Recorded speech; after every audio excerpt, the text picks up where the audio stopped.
Creative practice is about two things.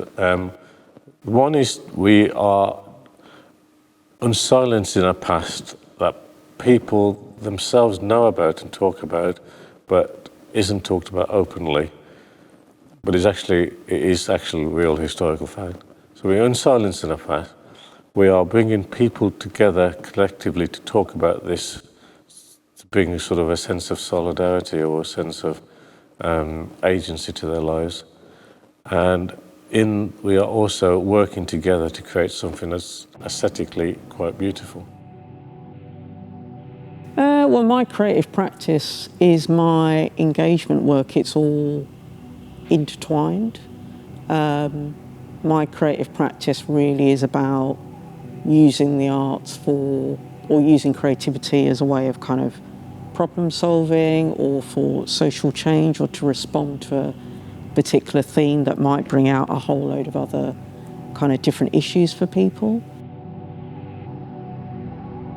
I think through art, it's giving me that level of understanding of just that everyone's life is different, everybody's background is different.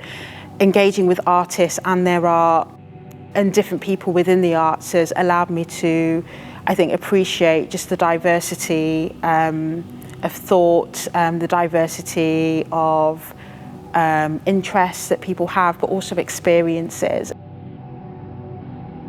My practice, to me, means everything. I just love to see people out there healthy, enjoying the countryside, walking and talking. And the more reason being that mental health is a big issue these days, especially, with economic recession, with the COVID, loneliness, isolation, name it, all these factors come to play and which affects the mental health of people. And so just getting people out there and using the realm of the natural world to help people to overcome their mental fatigue, and stress and depression is something I just love. My creative practice, what it means to me is, what I'm doing is I'm mining that history, I'm recovering lost voices, and I'm animating that. I'm bringing those voices to life again through creating more poetry about those people. Nature, like I said, nature is everything. And basically some of the problems that people face is their lack of access to green spaces, which really impacts greatly on their health and well-being.